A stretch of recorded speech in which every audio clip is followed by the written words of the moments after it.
This is a group of different novelty travel inkwells, and they were made either side of 1900, and a number of different countries made them. They were made in Britain, Germany, Austria, France, and typically they all work to a very similar design.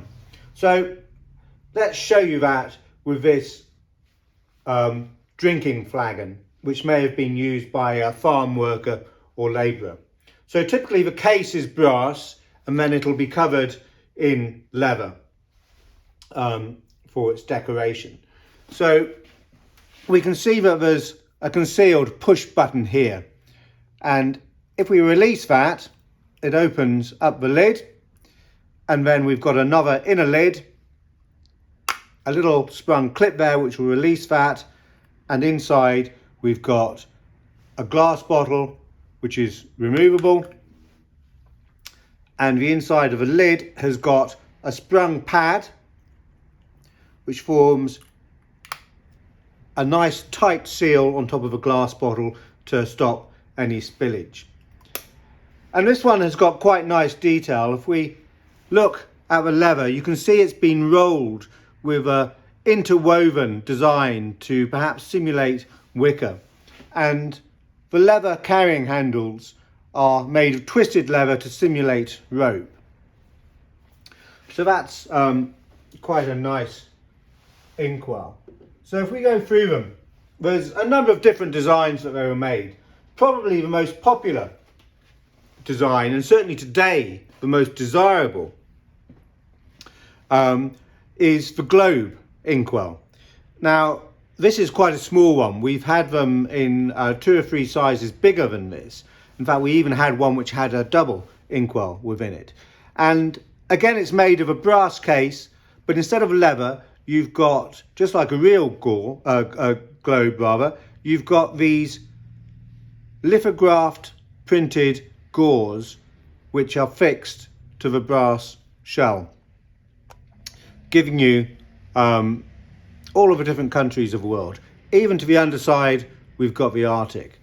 So there's a little bit more wear on the button there.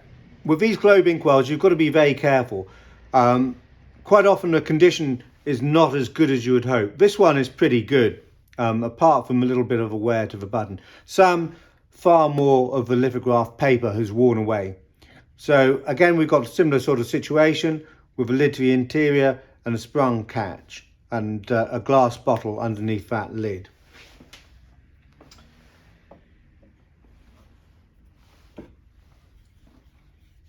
These are 2 binocular cases.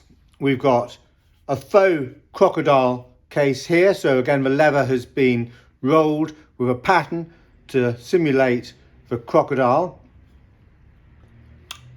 And again, you've got the lid to the interior with a glass bottle underneath that. Little carrying handle to the top. This is a much bigger inkwell, and we've got the button to the front here. Leather on the case, on brass. I think the handle's probably been replaced, but a good job done of it.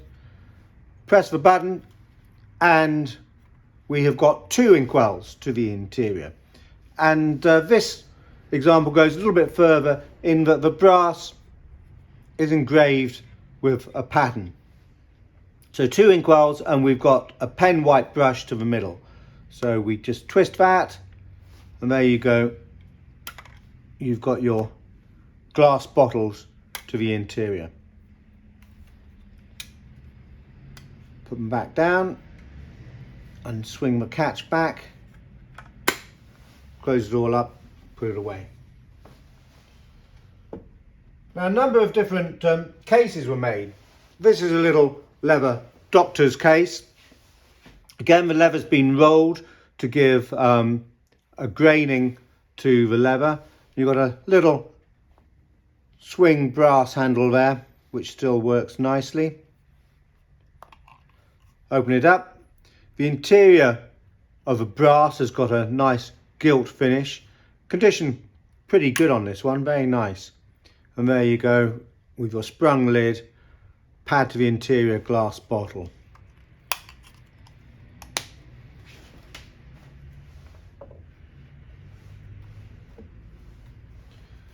two bucket hat inkwells. And again, I think the handle probably been replaced on this. I don't know why the handles seem to go. Maybe people used to actually pick them up by the handles and they just wore. So we've got two different sizes of hat box inkwell here. A little small one and a bigger hat box inkwell. All working to the same method.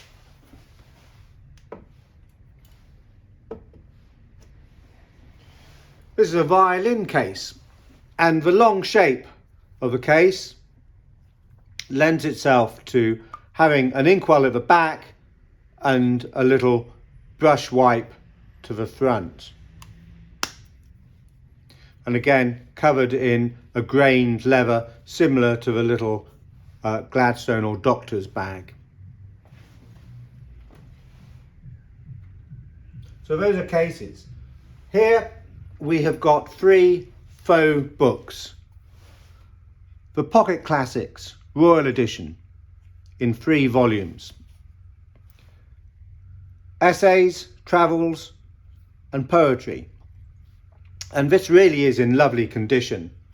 The 3 faux books bound together by a leather belt, which is still intact. You might expect it to go just there, but it's almost like it's been unused, this inkwell. We turn it on its side and we've got the button hidden here. And there you go. And a nice gilt finish to the brass on the interior of that one as well. Lovely little inkwell. A royal crown.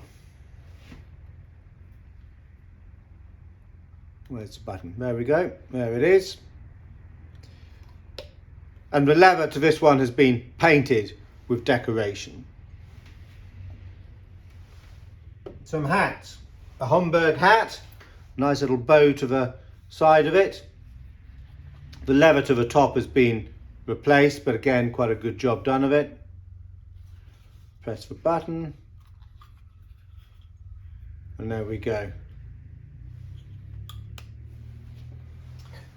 And finally, a slouch hat.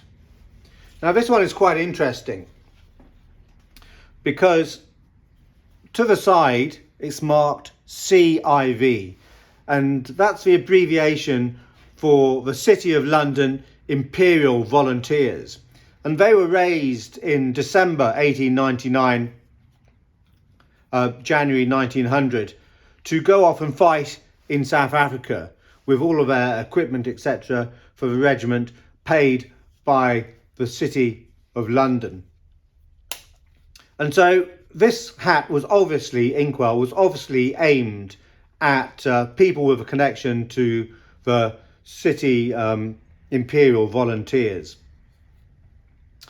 Either soldiers going out or perhaps a family staying behind. And the hat is the same design that the regiment used. Now, we call these travel inkwells, but of course, they are probably never used practically for travel. They would sit on a desk. And this one in particular, you can see the impracticality of a wide brim for putting in your pocket and for travelling. Wouldn't work so well. But the regiment was, as I said, raised in 1900, went off to South Africa to fight in the Boer War, came back October 1900 and were disbanded in December. So that's a very tight timeline of a year. And of course, that date 1900 fits in perfectly with when we're saying these inkwells were made, either side of 1900.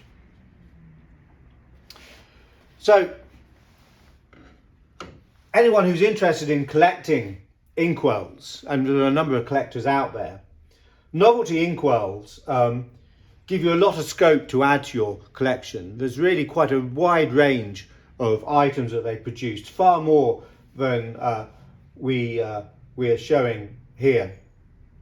And they really are quite fun, interesting items. So, as I said at the beginning, they were made in Britain, Germany, Austria, France, perhaps other countries as well. They might well have made them in America. And they're circa 1900 in date.